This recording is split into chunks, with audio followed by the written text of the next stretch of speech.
भारित समांतर माध्य वेटेड एवरेज मीन।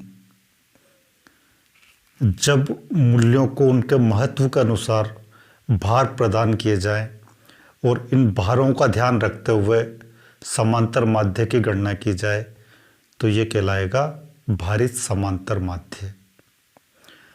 और यहाँ पर भार के लिए संकेत यूज करेंगे W, इंग्लिश में इसको बोलेंगे वेट। और भारित समांतर माध्य के लिए संकेत यूज करेंगे X ऊपर लाइन यानी X बार और W, X इसके ऊपर लाइन और W यानी X बार W। ये संकेत होगा भारित समांतर माध्य के लिए। जब भारित समांतर माध्य ज्ञात करेंगे तो मूल्यों को उनके महत्व के अनुसार भार प्रदान किए जाएंगे और इनका ध्यान रखते हुए मूल्यों को भारों से गुणा करेंगे और भारों के योग का भाग मूल्यों और भारों की गुणा में देंगे। जो मूल्य प्राप्त होगा वो कहलाएगा भारित समांतर माध्य। सूत्र रूप में X बार W बराबर सिग्मा WX बटा सिग्मा W। यहाँ पर X बार W बराबर है भारित समांतर माध्य और सिग्मा WX का मतलब है मूल्यों और भारों की गुणाओं का योग और सिग्मा W बराबर है भारों का योग। यानी मूल्यों और भारों की गुणाओं के योग में भारों के योग का भाग दे दिया जाए तो प्राप्त मूल्य कहलाएगा भारित समांतर माध्य। इसे प्रत्यक्ष रीति और लघु रीति द्वारा ज्ञात किया जा सकता है।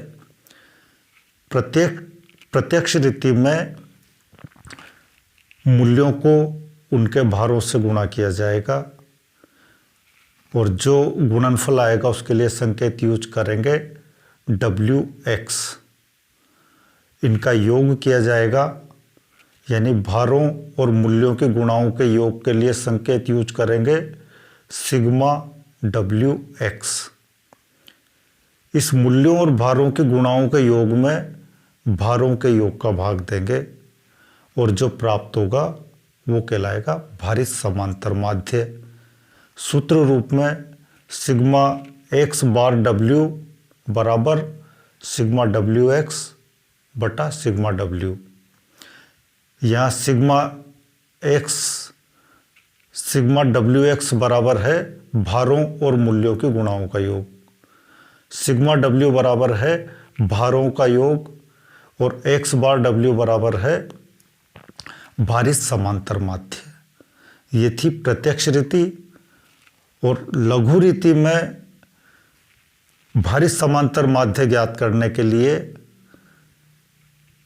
किसी भी एक मूल्य को कल्पित माध्य मानते हुए इस कल्पित माध्य से विचलन ज्ञात किए जाएंगे और विचलनों के लिए प्रत्येक मूल्य में से कल्पित माध्य को घटाया जाएगा।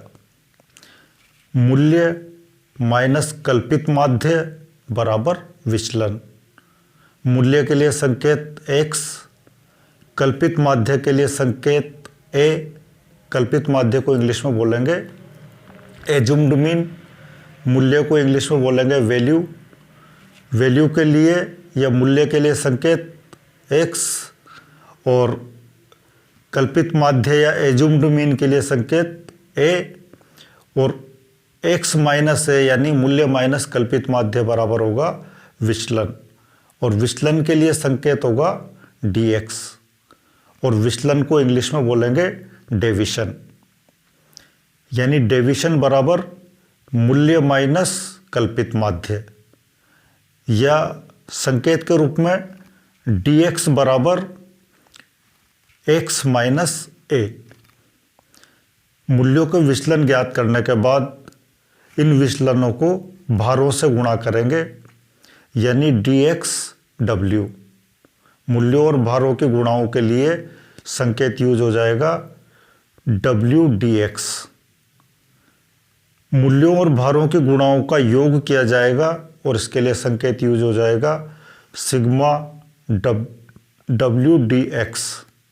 सिग्मा डब्ल्यू डी एक्स यानी मूल्यों और भारों के गुणाओं का योग। और इस मूल्यों और विचलनों और भारों की गुणाओं के योग में भारों के योग का भाग देंगे और जो प्राप्त होगा वो कहलाएगा भारित समांतर माध्य। लघु रीति से सूत्र रूप में भारित समांतर माध्य होगा मूल्यों और विचलनों की गुणाओं का योग बटा भारों का योग प्लस कल्पित माध्य। संकेत रूप में x भार w बराबर a plus sigma w dx बटा सिग्मा w।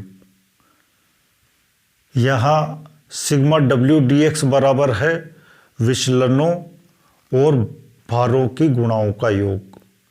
सिग्मा w बराबर है भारों का योग और a बराबर है एज्यूम्ड मीन या कल्पित माध्य और x बार w बराबर है भारित समांतर माध्य।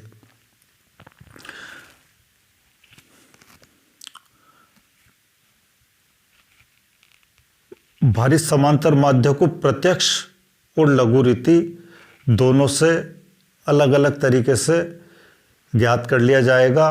भारित समांतर माध्य चाहे प्रत्यक्ष रीति से करें चाहे लघु रीति से करें, भारित समांतर माध्य एक ही आएगा। भारित समांतर माध्य के मूल्य में कोई अंतर नहीं आएगा। प्रश्न में यदि किस रीति से किया जाए इस बारे में कोई स्पष्ट न हो तो आप किसी भी रीति से हल कर सकते हैं और प्रश्न में यदि रीति का स्पष्ट उल्लेख है तो जो रीति प्रश्न में दे रखी है उसी रीति से प्रश्न को हल करना है।